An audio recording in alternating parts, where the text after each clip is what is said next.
What's up, everybody? Welcome back to the channel. Okay, so we've got a firestorm of news stories going on right now. There's all kinds of stuff. My ground news is just inundated with story after story after story about all kinds of stuff, right? Like I went over several Signal Gate news articles.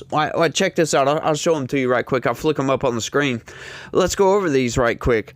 It's just absurd how many there were. Studio 2 Extra, PA Rep Chrissy Hulaland calls Signal chat leak a violation of security protocol, urges investigation.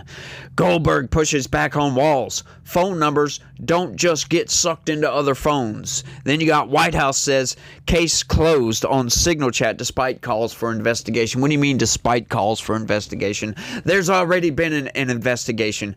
But for some reason, the corporate press, the mainstream news, they think if they just keep pushing this story and pushing this story and pushing this story, that they are going to be the ones who win. Check this out. They are saying it's a hoax. And they're blaming the reporter. We know from Maggie Haberman's reporting that Trump really doesn't want to fire anyone because he doesn't want the media to win. And let me tell you, the media is winning. The media, because of this story, because they refuse to fire someone and move past it, the media is getting eyeballs, clicks. Yeah, they think they're winning, but no, I don't think they really are. I don't think they are winning the PR battle on this one, as a matter of fact, because I've got a fascinating clip coming in for you guys today. Watch this. I think sometimes it's important to do a little bit of reality check and take a little different spin at the numbers. I'm going to do that right here because all we talk about is how unpopular Donald Trump is. But in reality, he's basically more popular than he was at any point in term number one and more popular than he was when he won election back in November of 2024. What are we talking about? His net favorable rating right now comes in at -4 points. Compare that to where he was when he won in November of 2024 when he was at -7 points, or March of 2017 when he was at -10 points. So when you compare Trump against himself, he's actually closer to the apex than he is to the bottom of the trough. And of course, that's so important because Donald Trump, historically speaking, has had his numbers underestimated. So I think it's very important to compare him to himself to understand he's actually more popular now than he was when he won, or certainly where he was at this point back in his first term. The bottom line is Trump is more towards the ceiling than he is towards the floor. So when you do that, it makes my knees hurt. So when you look at this compared to sort of historically, what does it tell you about the percentage of folks that think the country itself, with him at the helm, is on the right track? This, I think, is rather important because, again, if the polls have historically underestimated Donald Trump, what is a metric that might get at understanding at how popular he may actually be? So let's take a look at the percentage of the country who say that we're on the right track. It's actually a very high percentage when you compare it to some historical numbers. What are we talking about? According to Marist, 45% say that we're on the right track. That's the second highest that Marist has measured since 2009. How about NBC News? 44%. That's the highest since 2004. Wow. The bottom line is the percentage of Americans who say we're on the right track is through the roof. And if you were to compare it to when presidents have historically been reelected, of course, Trump is not constitutionally eligible to run for re-election, but I think it sort of puts it in perspective. 42% of the country says the country is on the right track when the incumbent party is re-elected. And also keep in mind, back when Kamala Harris lost and the Democrats were turned out of power, only about 27 to 28% of the country said the country was on the right track. The bottom line is right now, a much higher percentage of the country says we're on the right track. And finally, Sarah Seidner, I want to put it all in the congressional generic ballot. What about Congress? No. What about Congress? Because those are the folks who are up in 2026. And take a look here. The Dems versus the Republicans on the generic congressional ballot. Back in November of 2020, when Democrats won, it was +5 Democrats.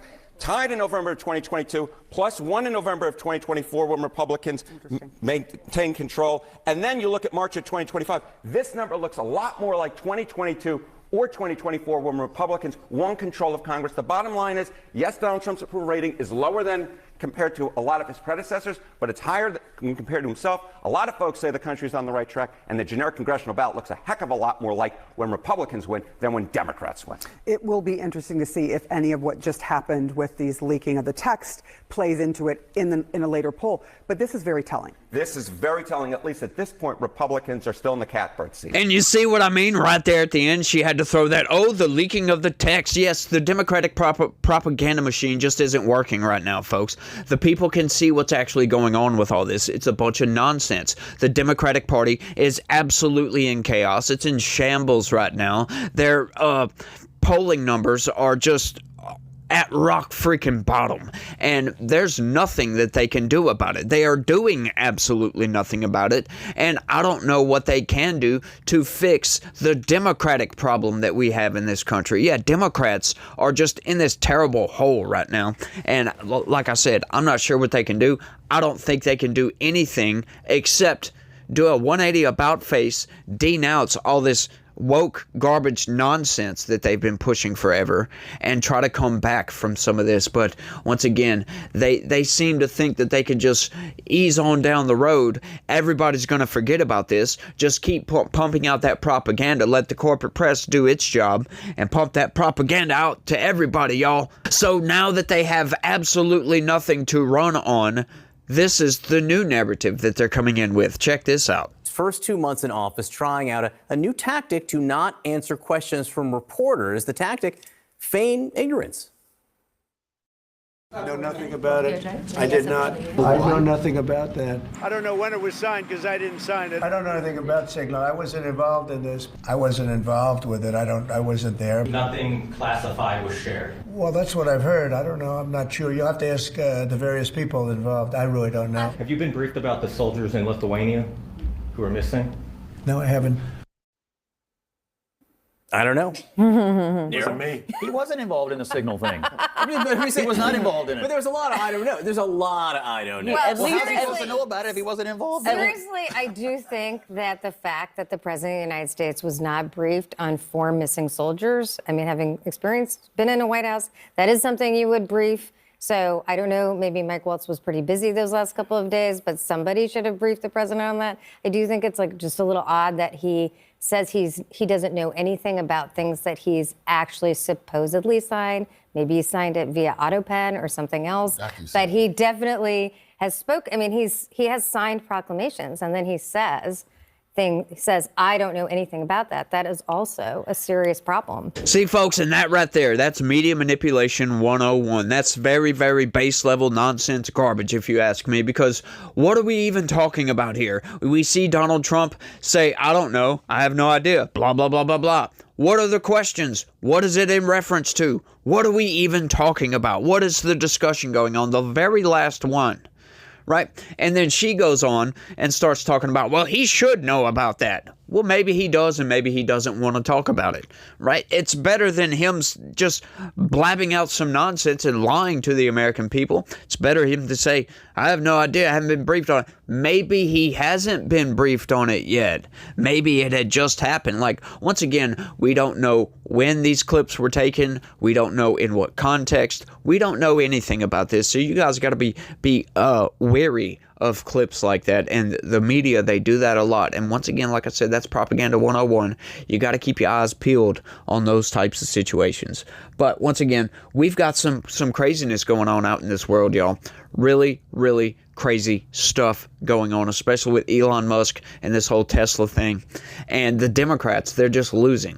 They are just absolutely losing. They're flailing. They don't know what to do. Now instead of actually trying to turn the ship around, right the ship, if you will, and get themselves back on track, try to come to the center a little bit, they're going even further to the left with their deranged nonsense, and now they're going and attacking Tesla as if that's going to do something to stop Elon Musk, right? They're banking on trying to sink Tesla as a car company.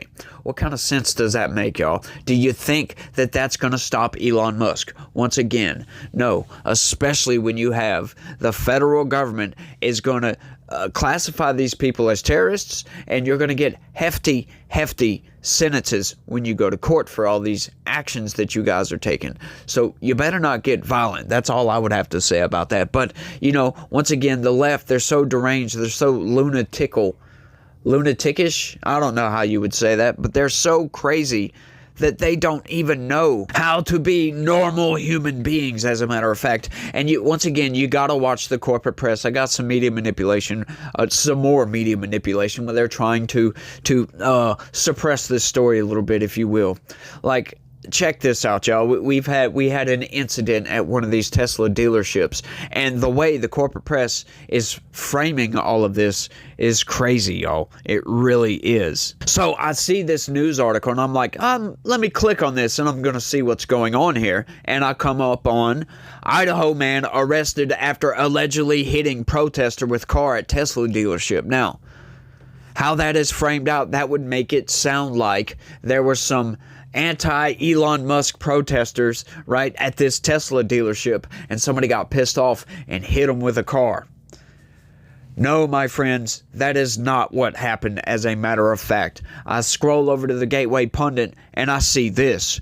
Democrat terrorist runs over Elon Musk supporter outside Tesla dealership, is charged with felony aggravated battery with use of a deadly weapon. And I was like, holy crap, that's vastly different than the headline that I just read from a local outlet, by the way. And the local outlets are supposed to be kind of more trustworthy, if you will, but not in this instance, y'all. And then I had to keep scrolling through to find a good kind of close to unbiased story, and we'll bring that to you right now. Let's talk about this a little bit because things are getting absolutely crazy out there. I got this from the Denver Gazette. Idaho man arrested for hitting Trump supporter with a car at Tesla dealership protest. Now, once again, that is vastly different than the other two, but one of them is supposed to be a centrist source, right? It's supposed to be a local, which clearly, if you look into that headline, like, you have to read the news article to actually get the story. The headline makes it sound like just a regular person or a Trump supporter, even though that's not what they said, but it would make it sound like just a regular Joe Blow ran over a leftist, right? But come to find out, no, it was a leftist that ran over a Trump supporter.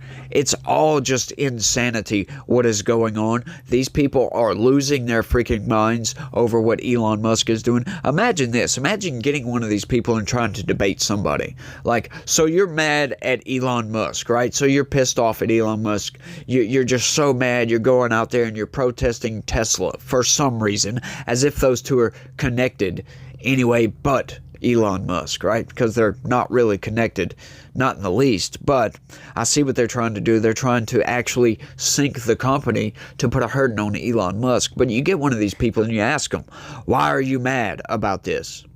And they'll say, oh, well, they're doing so much damage. Well, what damage are they doing to the government? Oh, they're firing a bunch of federal employees. Well, did you know that Joe Biden increased the size of the federal government by 40% over his 4-year tenure? Did you know that we can't afford all these federal employees? Did you know most of these people are lazy and not doing their job? There's the productivity at the federal government is at record lows.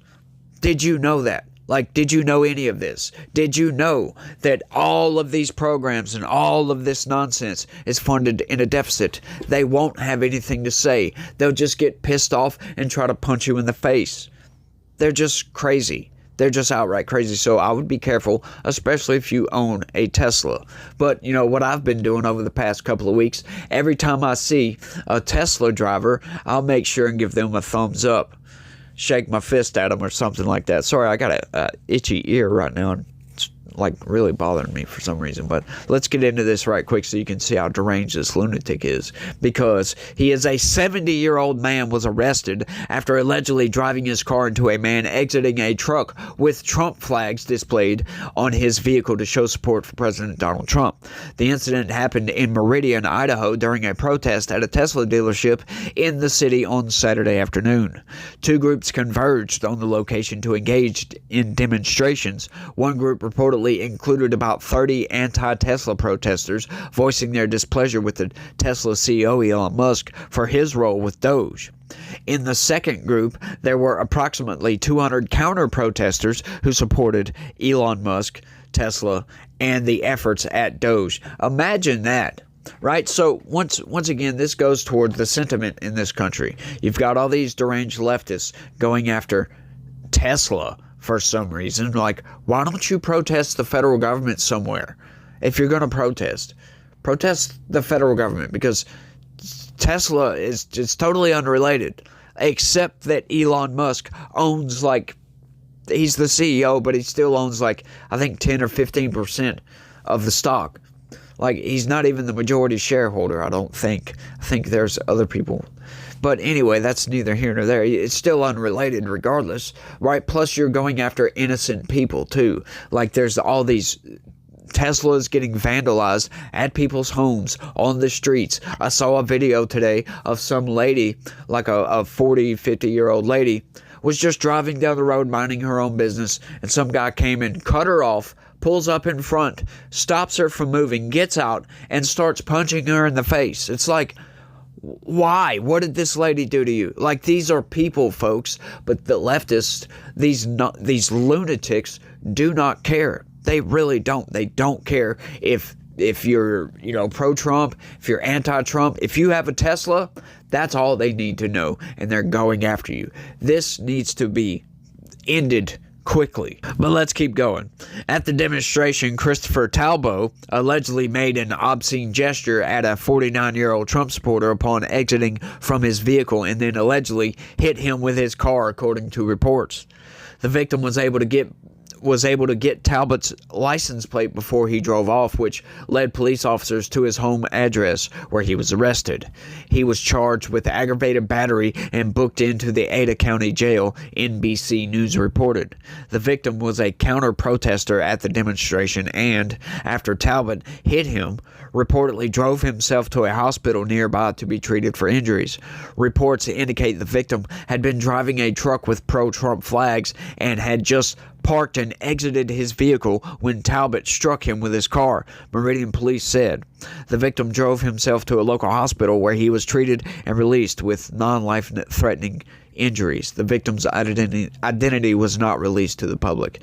Now, the guy didn't even do anything. He just showed up to the protest, had pro-Trump flags, and he gets ran over for his troubles. It's like, what is going on in this country when these deranged lunatics can get away with terrorizing American citizens? What have we come to in our society where people think it's okay to terrorize other Americans for their political beliefs? This is getting outrageous. But I would tell anybody and everybody out there, do not give in to this terrorism, y'all. Seriously, because this is what they're banking on. They're banking that people are going to get scared and people are going to go hide, and support for Donald Trump is going to crash. That's what they're hoping for. Don't let that happen. Right? Seriously.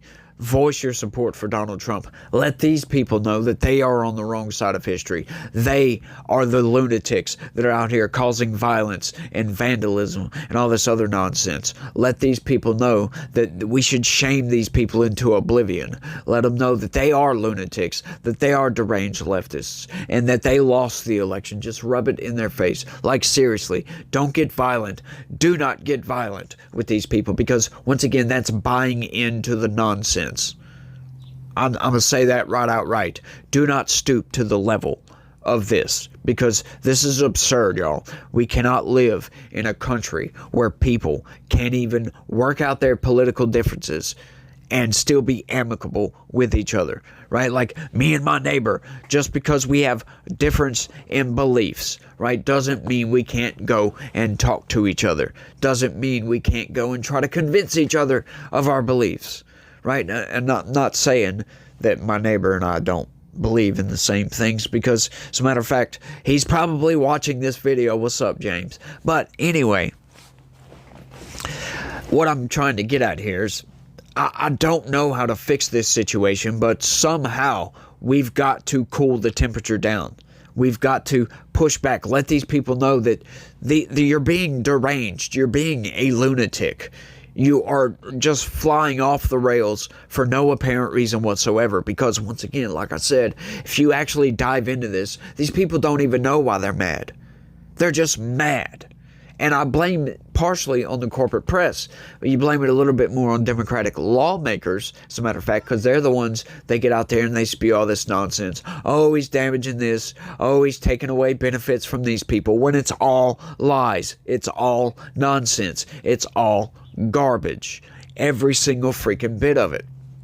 And I can't stand it, y'all. Like, seriously, look, I'm kind of a partisan guy. I don't make that a secret whatsoever. I let everybody know I'm kind of a partisan guy. I'm pro-Trump, right? But I can still understand, look, there's a lot of things that when you back up and look at what Trump's doing, yes, it might look scary.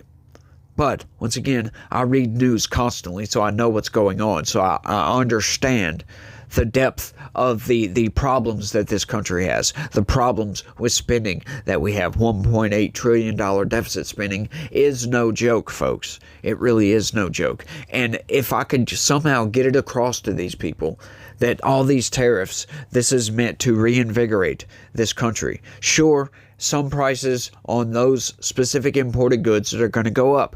That can't be denied, right? Because those companies can't just absorb the tariff. I know I've been talking about that a lot, but I talk about because they are going to absorb some of it as a matter of fact. They kind of have to if they want to stay competitive.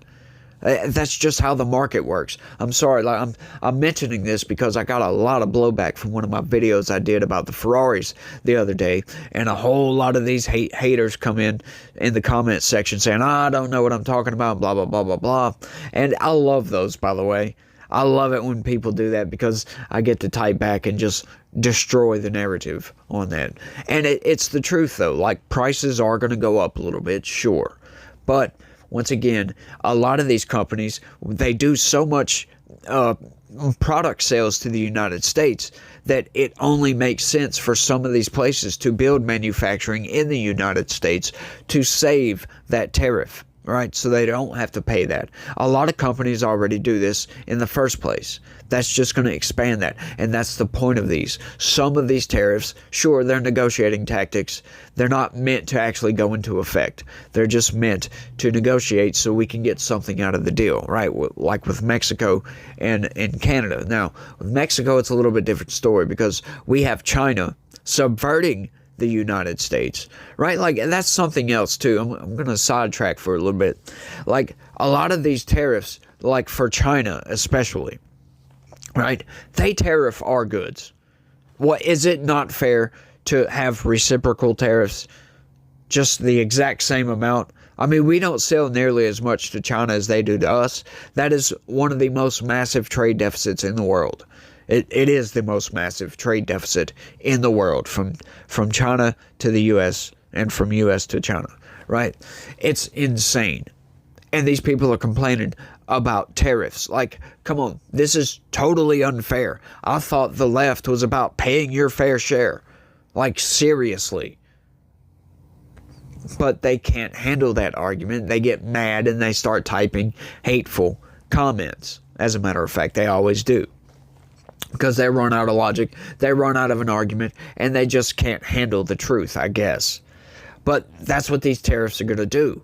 They're going to try to reinvigorate our manufacturing base so we're not so reliant on other countries for products like we shouldn't be. We should be. We are the superpower, right? We are the biggest economy in the world. We should not have to rely on China, of all places, for our daily needs, right? Toilet paper, vitamins, anything and everything. We get a lot of stuff from China, y'all. And it's just completely unfair that they get to tariff us, but we don't have tariffs imposed on them. That makes no sense to me. So, what do? We impose these tariffs. They want to get out from underneath that tariff. They build a manufacturing plant in the United States.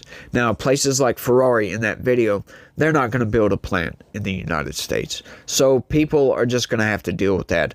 But, you know, once again, that's Ferrari. Who cares at this point, right? Because that's rich people buy Ferraris. Straight up. So who cares if they have to pay a little bit more? I don't care. Now, I do care about, you know, regular Americans having to pay more for average everyday goods, right? Like, we don't want to pay more for stuff. But also at the same time, you also got to think Donald Trump is trying to get some tax reform up in here to lower our taxes to offset the tariffs so it doesn't punish us enough. And this is my problem because the corporate press, they're not telling you any of this. They just tell you, oh, tariffs is a tax on you, and that's it. They're not giving you the whole story. And that's the entire point of my tariffs videos, right? Because they're not telling you everything. Yes, prices are going to go up. It is kind of a tax on you. But once again, like I said, you got Donald Trump working on tax reform. Then the companies are going to absorb some of that tax. And it's all a game. And it's, once again, it harkens back, bringing back manufacturing, blah, blah, blah, making this country less reliant on other places. And it's supposed to invigorate the economy. That's what it's supposed to do. Deregulate, open up the taps on the oil industry, let that flow, and then bring manufacturing in, and then we'll be good to go, y'all. But once again, I think I've been rambling for long enough. I want y'all to let me know what y'all think about all this down in the comment section. Blows my mind every time these people just insane with some of their rhetoric, some of their actions. It's just lunatical, if you will. I don't even know the right word for that, but y'all let me know what y'all think. That's all I got on this one. I want to thank everybody for watching, and y'all try to have a good day. Stay legitical. Peace.